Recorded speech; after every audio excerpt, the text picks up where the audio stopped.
Welcome दोस्तों, मैं हूं एडवोकेट जितेंद्र। आज के वीडियो में बताने वाला हूं कि पति को सबसे बड़ी प्रॉब्लम कब आती है, जब पत्नी क्रिमिनल केस आईपीसी 498 पति के ऊपर करवा देती है। अब पति के साथ में पति के जो रिलेटिव हैं, जो घर वाले यानी कि पेरेंट्स हैं, उनके नाम भी उस केस के अंदर होते हैं। अगर ये झूठा केस है तो पति और पति के जो भी पेरेंट्स रिलेटिव हैं उनको बहुत ज़्यादा परेशान होना पड़ता है। अगर सच्चा केस है तो उनको उसमें सजा मिलेगी क्योंकि उन्होंने गलत किया है, पर यहाँ पे अगर उनके ऊपर झूठा केस है तो परेशानी का सामना उनको करना पड़ता है। तो यहाँ पे आज के वीडियो में एक बहुत ही इंपॉर्टेंट जजमेंट बताने वाला हूँ, जिसके अंदर कई सारी बातें बोली गई है आईपीसी 498 ए को लेके, और पत्नी के फटकार भी लगाई गई है। और यहाँ पे पति सहित पति के सारे घर वाले इस केस से दोष मुक्त भी हुए हैं। उनके ऊपर से आईपीसी 498 पूरी तरह से खत्म हो चुका है। तो यहाँ पे ये एक जजमेंट ही काफी है पति और पति के घर वालों के ऊपर से झूठा 498 हटवाने के लिए।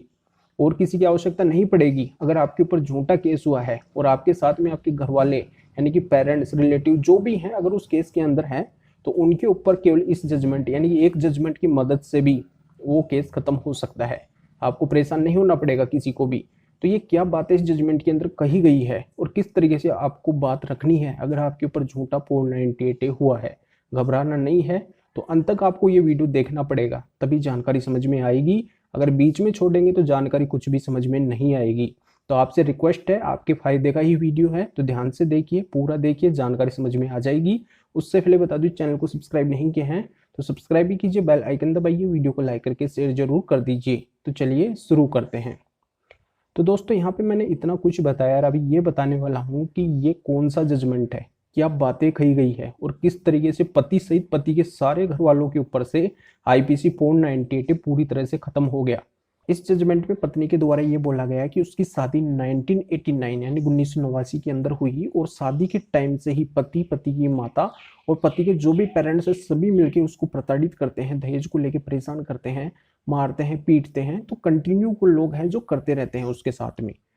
अब 1993 यानी 1993 में उसकी एक बच्ची होती है और जब बच्ची को जन्म देती है तो उस टाइम से ही वो लोग बच्ची को लेके उसको परेशान करते हैं कि तूने एक लड़की को जन्म दिया है। ये लोग बार बार उसको ताने देते हैं और फिर दहेज को लेके और भी ज़्यादा परेशान करने लगते हैं। 5 लाख रुपए की डिमांड करते हैं, कार की डिमांड करते हैं, यानी कि बुरी तरह से फिर उसको परेशान करने लग जाते हैं। अब ये कंटिन्यू चलता रहता है और 2008 यानी 2008 के अंदर पति क्या करता है कि उस पत्नी और पत्नी के साथ में बच्ची को छोड़ देता है, यानी कि दूर हो जाता है। अब यहाँ पे पत्नी के द्वारा पति के ऊपर, पति की माता और जो भी रिलेटिव पेरेंट्स हैं उनके ऊपर क्या किया जाता है कि 498 406 506 और 494 में केस दर्ज करवा दिया जाता है। अब पति के पास में समनिंग होती है, पति की माता के पास में समनिंग होती है, उनको बुलाया जाता है।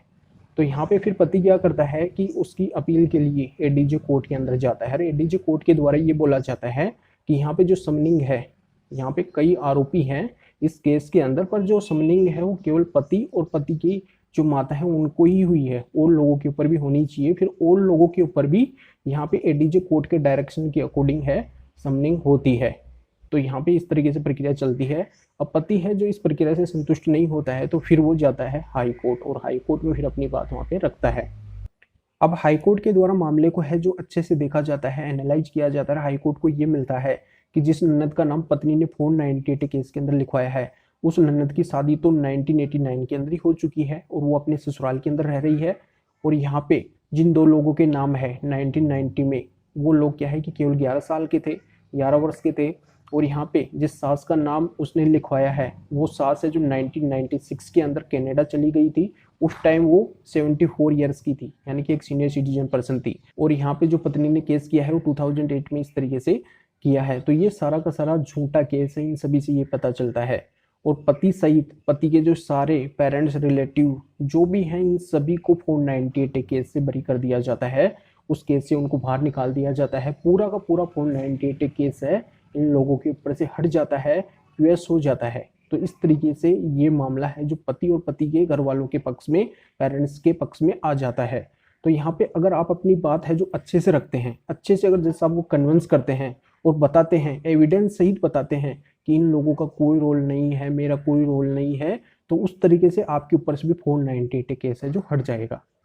अगर एक जजमेंट का रेफरेंस भी अगर आप अपने केस के अंदर देते हैं जो आपके केस से मिलता हुआ है, उसके अंदर भी पति सहित पति के जो घर वाले हैं, पेरेंट्स हैं, उनके ऊपर से अगर 498 केस है जो खत्म हुआ है, तो आप भी अपने केस के अंदर जज साहब को समझा सकते हैं, उनको कन्विंस कर सकते हैं कि देखिए साहब ये मेरा जैसा मामला है और इसके अंदर ऐसा हुआ है, पति के पक्ष में, पति के घर वालों के पक्ष में ये मामला गया है, तो यहाँ पे मुझे भी ये हेल्प मिलनी चाहिए। तो आप अच्छे से अगर जज साहब को कन्विंस करते हैं तो वो मामला उस जजमेंट के आधार पे आपके पक्ष में आ सकता है, यानी कि आपका मामला आपके पक्ष में आ सकता है, आपको परेशान नहीं होना पड़ेगा। तो इस तरीके से आप एक जजमेंट की हेल्प से भी आपके ऊपर लगे 498 केस को पूरी तरह से खत्म करवा सकते हैं।